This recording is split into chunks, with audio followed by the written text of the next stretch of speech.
Hey guys, welcome back. If you're new here, my name is Becca and today I am going to be showing you 10 books that are going to self-destruct in 12 months.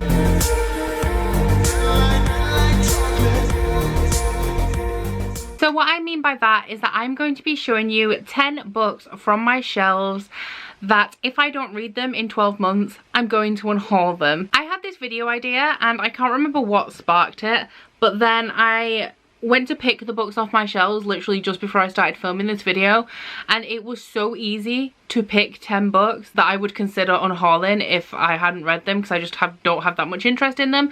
That is a little bit worrying. Like, why do I still have them? But essentially these are books that I have a mild interest in the story, so much so that I don't want to let them go just yet. But if I was, for example, mood reading and just picking random books off my shelves, I would literally never pick these books. So what we're going to do is we're going to hopefully remember that this video exists in 12 months and react to it, and I'll let you know if I've read them, and if I haven't, I gotta say bye. So I'm gonna pretty much get straight into this, but before I do, I want to say that the one thing that these books all have in common is that I don't really have much of a clue what they're about.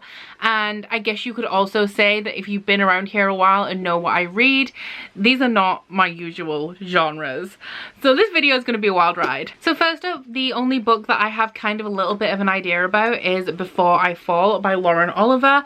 I believe that this is a sort of a contemporary with like a speculative twist, and it is about a girl who dies and she keeps reliving the day that she died over and over again, but I can't remember why. So I just read the back and it doesn't say that there's a reason, so I'm guessing that the reason is the twist, like she has to fall in love or something like that.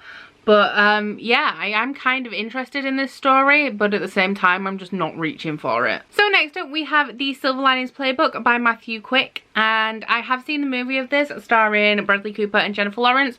I don't remember what it is, but I think I remember that Bradley Cooper was in a psychiatric hospital and Jennifer Lawrence is really aggressive and they dance together, like they do dance lessons, ballroom dancing. I liked the movie was really good. Don't know what the book is. If you've read this, let me know. Then I'm Sorry Najwa, but we have My Sister's Keeper by Jodi Picoult. This follows a girl who was born to give her sister who has cancer bone marrow. I'm expecting it to be very sad, but one thing about me is that I care more about animals than people, so books that are sad about people don't really make me cry. And so I like sad books, so I want to read it, but I don't think I'm going to care all that much. So I don't know if it's worth me reading it. Now you guys have heard this story probably a million times, but there are quite a few books that fall into this category here, and that is back in the day when I first started collecting books, I used to buy them at a charity shop and they were 3 for £1, so sometimes I would only find 2 books I wanted because the other one was like pretty much 10 pence. I would pick up a third one, and this is one of the cases where this was just like my almost free third book. And that is Blood and Ice by Robert Masello.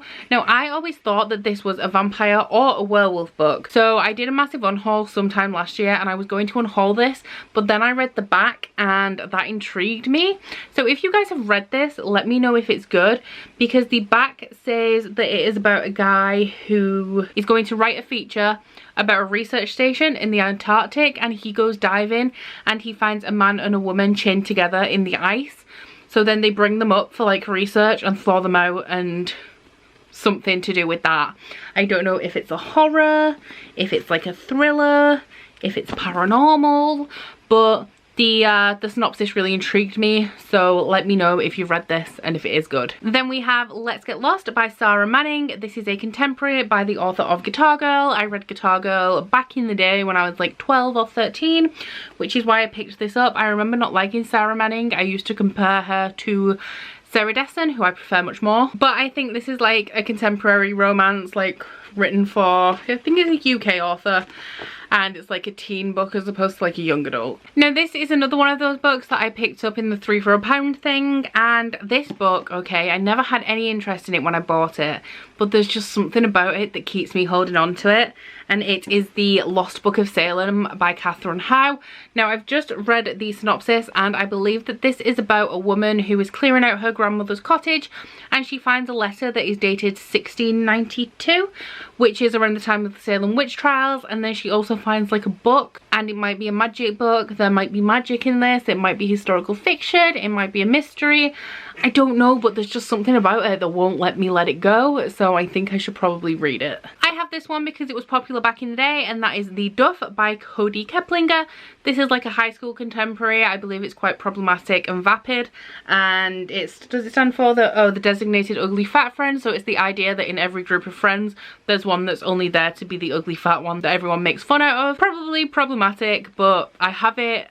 It shouldn't take me too long to read, so I'd like to see if I could get through this at some point. I think you guys will all know why I haven't read this one, and that is Marley and Me by John Grogan. This is a book about a Labrador who grows up in this family, and it is what happens to the family during the life of this dog. You know what happens to dogs, right guys? They get old pretty quick, and they make people cry. So that's why I haven't read this one. One I picked up not too long ago is Burn for Burn by Jenny Han and Siobhan Vivian. I have a book by Siobhan Vivian that I have not read yet, but I have read the first 2 books in the To All the Boys I'd Loved Before series by Jenny Han, and I did not love them, so I'm unsure if I'm going to enjoy this, but I picked it up at a charity shop, so I'm going to give it a go. So the synopsis of this makes it seem like it's a young adult contemporary, which I assumed it was, and it is about a girl seeking revenge on a boy for something. Then we have The Little Paris Bookshop by Nina George, which is actually one that I want to read. I just won't pick it up because it's very much outside of the genres that I normally read. And this is about a bookshop that is on a barge in Paris, and the guy who owns it has the ability to know what books will be helpful and soothe his customers.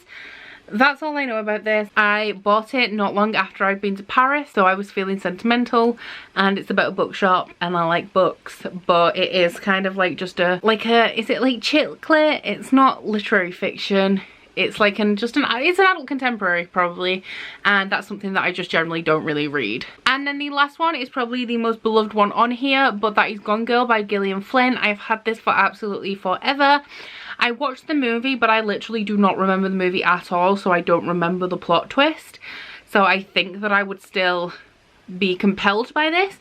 But I know that somebody that I knew was reading it, and she was reading it for about 6 months and only made it halfway, and she's generally one of those people, you know, the ones, they don't read all the time, but then they'll go through a period of like 2 weeks and read 10 books, and then they won't read for like another 3 months. She's that kind of reader, and she couldn't make it halfway through this, and this is like definitely a type of book that is more suited to her reading taste than mine. I know, well, I believe that the writing style is kind of awkward as well, so I'm just unsure. I don't read a lot of thrillers. I don't really want to read it, to be honest. It puts me off because the film, I don't remember anything about it, but I don't think I enjoyed it very much. So yeah, Gone Girl. So that is everything for the 10 books that will self-destruct in 12 months. Please let me know what you think of any of these, and let's hope that I remember to react to this video in 12 months. Please also don't forget to like this video if you liked it, and subscribe if you want to. If you head into my description box, you'll find a link to my Goodreads, Instagram and Twitter if you'd like to follow me on any of those, as well as a link to my Bookish candle and body butter website, the Instagram for that, and a 10% off discount code. But that's it from me today, guys. Bye! Oh, you bite your friend like chocolate. You say you will go where nobody knows, with guns hidden under our petticoats. We're never gonna quit it, no, we're never gonna quit it, no.